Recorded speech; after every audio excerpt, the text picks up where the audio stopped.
निबंध शब्द हिंदी में अंग्रेजी के एसे की तर्ज पर चलता है। यह आधुनिक विधा है।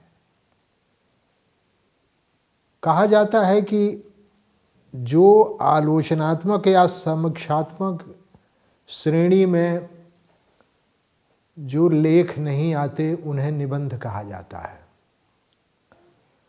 निबंध की परिभाषा देते हुए कथाकार, कथा समीक्षक और गद्य समीक्षक विजय मोहन सिंह ने कहा है कि गद्य की वह विधा जो कथा या समीक्षा की श्रेणी में न आती हो तथा जिसमें कोई विशेष विचार, भाव या समस्या प्रधान हो, निबंध कहलाएगी। अंग्रेजी के ऐसे की तर्ज पर निबंध शब्द हिंदी में चला। यह एक तरह से ऐसे का ही विकल्प है, लेकिन ऐसे के लिए कहा गया था कि उसमें पूर्ण स्वच्छंदता है या मानसिक एक तरह से अराजकता की हुई स्थिति है कि वो सारे द्वंद्व और सारी समस्या लेखक रख सकता है। लेकिन हिंदी में निबंध की जो परिभाषा आचार्य शुक्ल ने दी, कहा कि स्वच्छंदता तो है, आज़ादी तो लेखक को है, निबंधकार को है, लेकिन इसी के साथ साथ उसके भीतर विचार प्रधानता, भाव प्रवणता और एक दिशा और एक समस्या का होना आवश्यक है। गद्य को बहुत ही महत्व दिया आचार्य रामचंद्र शुक्ल ने, और उन्होंने आधुनिक युग को गद्य युग कहा। यह बड़ी बात थी कि आधुनिकता का एक तरह से पर्याय उन्होंने गद्य को माना। गद्य के साथ हिंदी के नए मिजाज का, नए मानस का सूत्रपात हुआ। गद्य ने विधाओं को मुक्त किया, साहित्य को विधाओं की जकड़बंदी से मुक्त किया। कविता और नाटक जहाँ दो प्रमुख विधाएं थीं, आधुनिक काल आते ही यानी गद्य आते ही कहानी, आलोचना, रिपोर्टाज, निबंध आदि नई नई विधाओं का जन्म हुआ। इन विधाओं के कारण हिंदी नए ढंग से बनने लगी, और आप भारतेंदु का शब्द उधार लें तो आप कहेंगे कि हिंदी नई चाल में ढली। गद्य को महत्व देने के साथ साथ रामचंद्र शुक्ल ने निबंध को बहुत महत्व दिया। न सिर्फ उन्होंने निबंध लिखे विचार प्रधान, भाव प्रधान, मनोविकारों पर, बहुत ही गंभीर निबंध लिखे, बल्कि लिखने के साथ साथ उन्होंने निबंधों की जो श्रेणी बतलाई, निबंधों की जो परिभाषा दी या निबंध के बारे में जो बातें कहीं, वो बहुत ऊंची बातें थी। उनका वाक्य मैं अगर आपके सामने रखना चाहूँ तो कह सकता हूँ, आचार्य शुक्ल ने हिंदी साहित्य के इतिहास में निबंध अध्याय जहाँ वो शुरू करते हैं, वहाँ लिखते हैं कि यदि गद्य कवियों या लेखकों की कसौटी है तो निबंध गद्य की कसौटी है। भाषा की पूर्ण शक्ति का विकास निबंधों में ही सबसे अधिक संभव होता है। भाषा का पूर्ण विकास निबंधों में ही सबसे अधिक संभव होता है। इसका मतलब यह है कि इसमें लेखक को पूरी स्वतंत्रता होती है। अन्य विधाओं में वो बंधा होता है, विधाओं के अनुशासन के चलते उसे वो स्वतंत्रता नहीं होती जो निबंध में होती है। इसीलिए निबंधों की जो श्रेणियाँ आईं, कई तरह के निबंध आए, विचार प्रधान, भाव प्रधान, तथ्यात्मक, वर्णनात्मक। तो इन निबंधों को आलोचकों ने, लेखकों ने माना कि यह पूरी तरह से आलोचना की श्रेणी में नहीं है, ये पूरी तरह से समीक्षात्मक निबंध नहीं है। ये एक तरह से लेखक के मन की मौज है, उसकी मस्ती है, उसकी जो रचनात्मक उड़ान है उसके द्योतक हैं। यह जो नई विधा भारतेंदु युग में संभव हुई, जिसका बीज वपन भारतेंदु युग में हुआ, शुरुआत भारतेंदु युग में हुई, विकास तो द्विवेदी युग में जाकर हुआ, जब चंद्रधर शर्मा गुलेरी और महावीर प्रसाद द्विवेदी, रामचंद्र शुक्ल वगैरह आए अपने निबंधों के साथ और हिंदी को अपने निबंधों से समृद्ध किया। निबंध लेखन संभव नहीं होता यदि प्रेस न आया होता।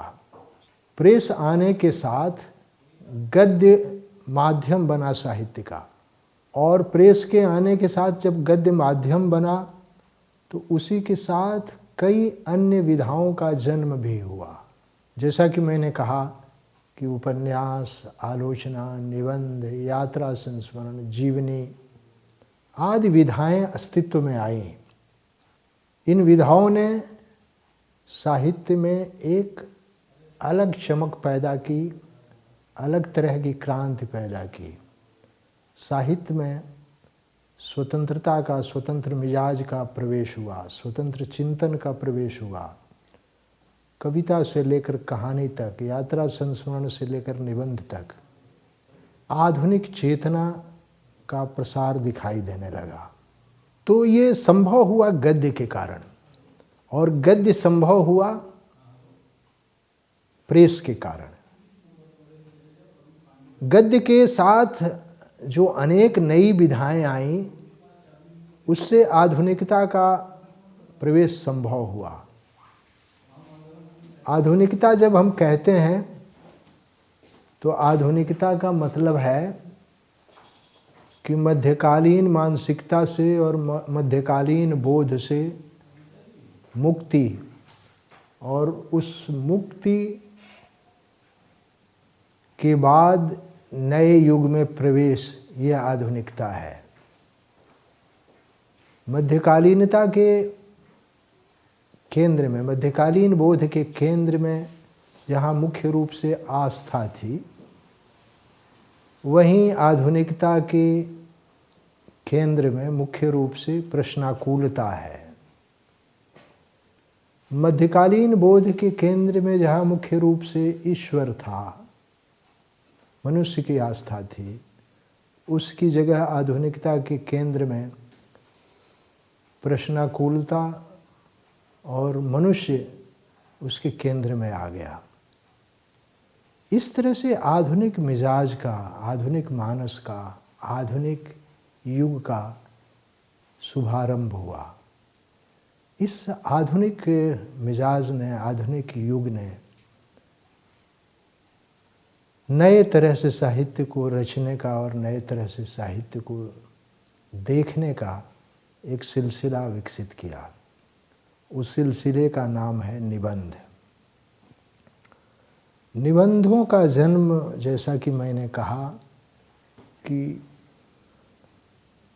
भारतेंदु युग से हुआ। भारतेंदु युग 1850 से लेकर 1900 तक के समय को भारतेंदु युग कहते हैं। रामविलास शर्मा ने हिंदी नवजागरण से इस आधुनिकता को जोड़ा है, और हिंदी नवजागरण का शुभारंभ वे मानते हैं कि 1857 की क्रांति से संभव होती है।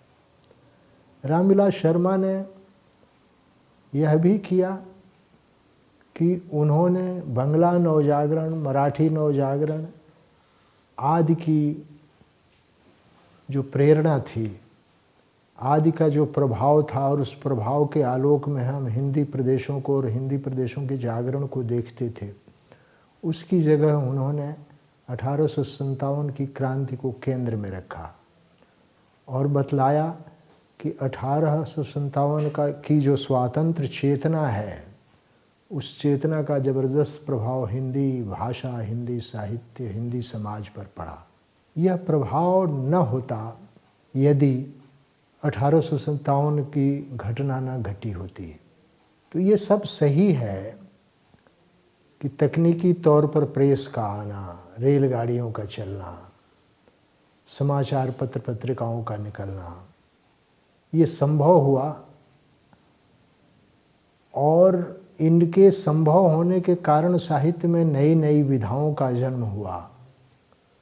लेकिन जो आधुनिक चेतनाएं आई, स्वातंत्र चेतनाएं आई, साम्राज्यवाद विरोधी चेतना जो आई, उसका मुख्य कारण ये था कि 1857 का स्वातंत्र संग्राम, जिसका मुख्य केंद्र उत्तर भारत था, संभव हुआ और उसकी चेतना ने नवजागरण की प्रेरणा दी। तो हिंदी निबंध का गहरा संबंध हिंदी नवजागरण से है। रामविलास शर्मा ने जो उत्तर भारत में, हिंदी प्रदेश में स्वातंत्र चेतना फैली, उसका संबंध 1857 से जोड़ते हुए उसे हिंदी नवजागरण कहा है।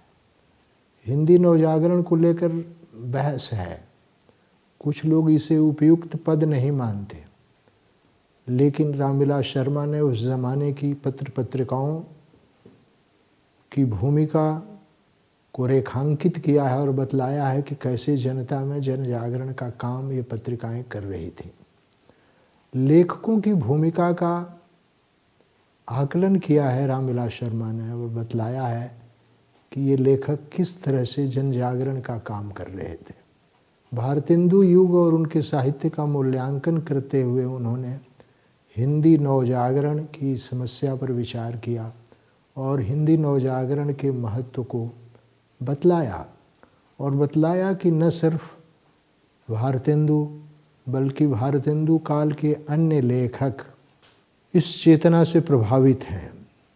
उन्होंने आगे चलकर रामचंद्र शुक्ल हों, महावीर प्रसाद द्विवेदी हों, प्रेमचंद हों, निराला हों, सबको नवजागरण की चेतना के आलोक में देखा।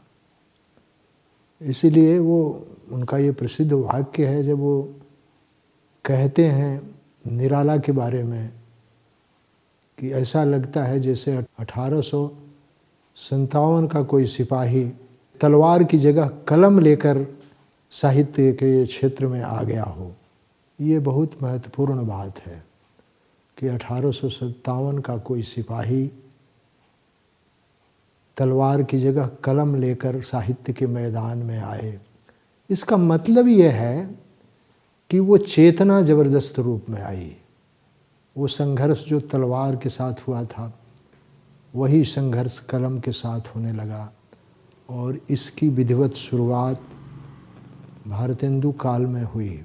और भारतेंदु ने, राधाचरण गोस्वामी ने, लाला श्रीनिवास दास ने, ठाकुर जगमोहन सिंह ने, पंडित बद्री नारायण चौधरी प्रेमघन ने, काशीनाथ खत्री ने, राधा कृष्ण दास आदि ने जो विभिन्न समस्याओं पर, धार्मिक संस्थाओं पर मनोरंजक परक जो लेख लिखे, जो बातें की, उनमें हिंदी निबंध का पूरा ढांचा तो नहीं उभरता है, लेकिन उसका स्वरूप बनता हुआ दिखाई देता है।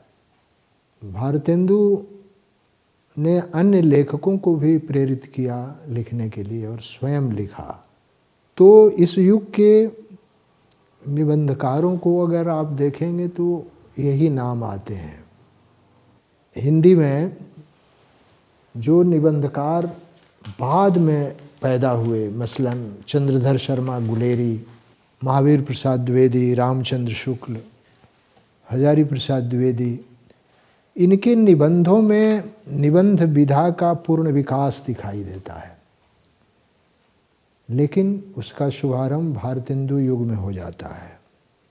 निबंध की शुरुआत अंग्रेजी एसे के तौर पर हुई। ये प्रायः आलोचक और इतिहासकार मानते हैं, विद्वान मानते हैं।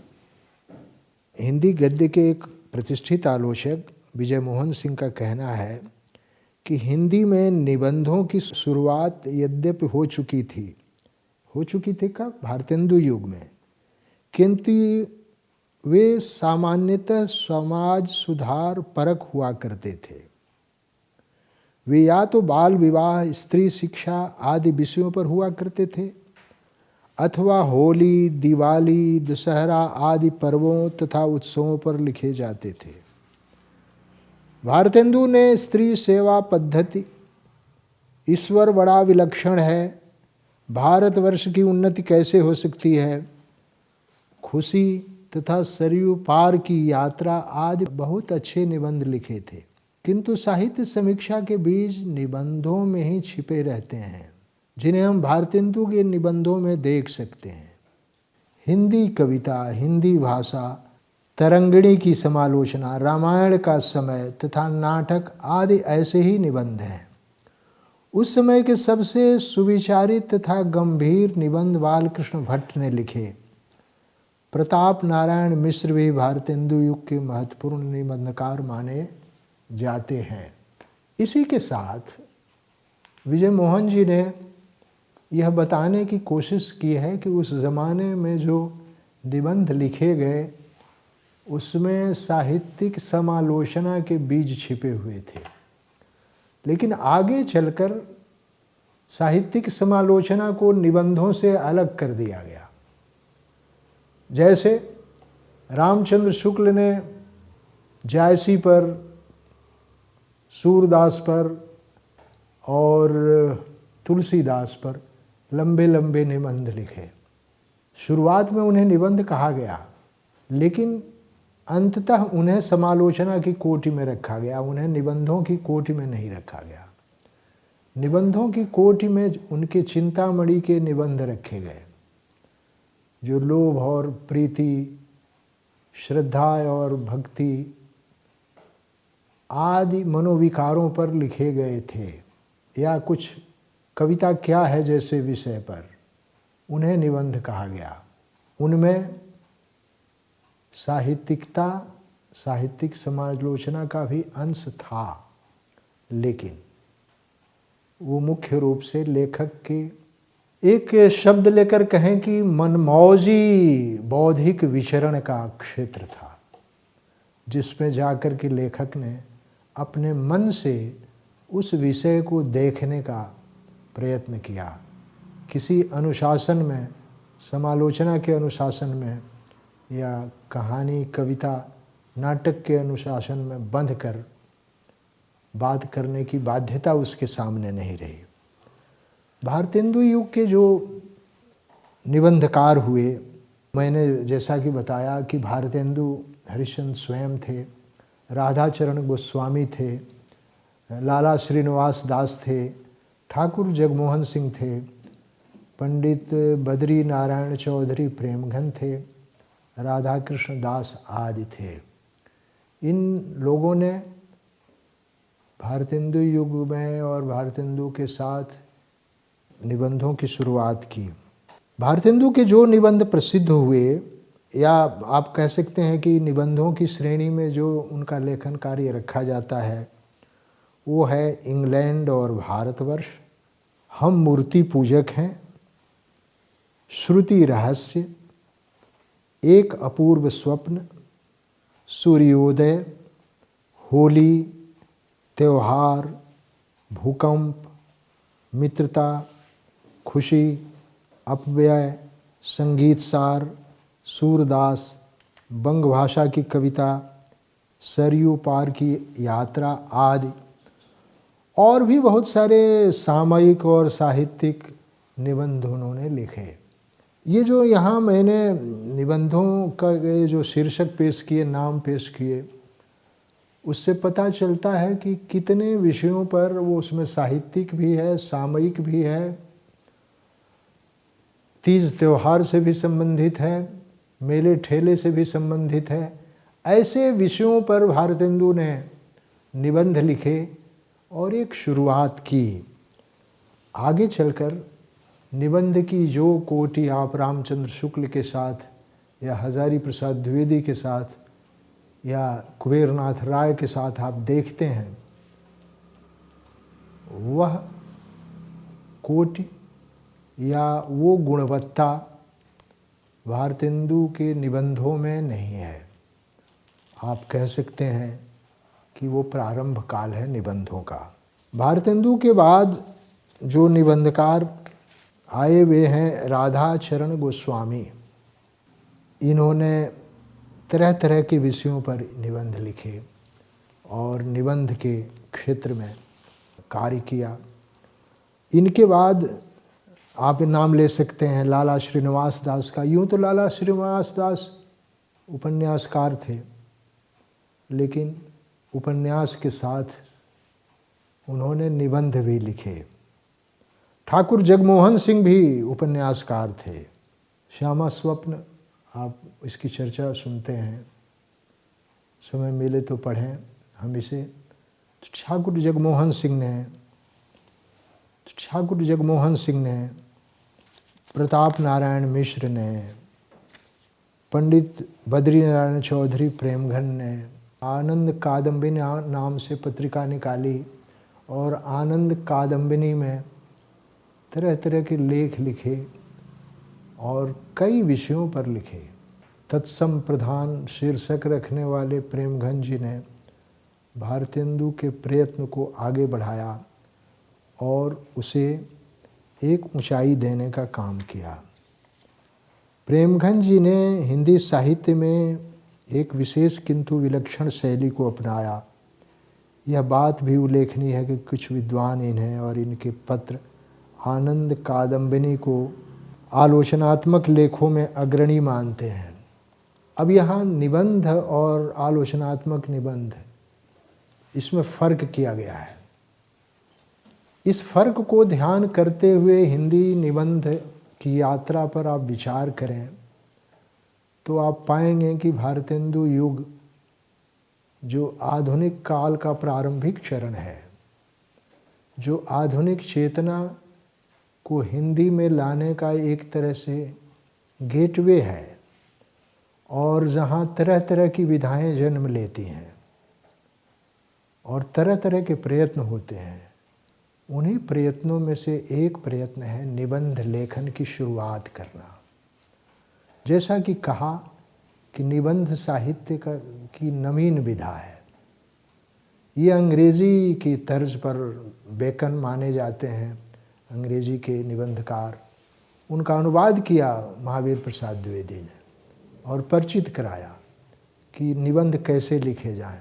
स्वयं महावीर प्रसाद द्विवेदी ने भी निबंध लिखे, लेकिन वो चर्चा द्विवेदी युग में होगी। भारतेंदु युग में इतना ही कि भारतेंदु, राधाचरण गोस्वामी, लाला श्रीनिवास दास, ठाकुर जगमोहन सिंह आदि ने भारतेंदु के साथ मिलकर हिंदी निबंध विधा को एक आकार देने की कोशिश की।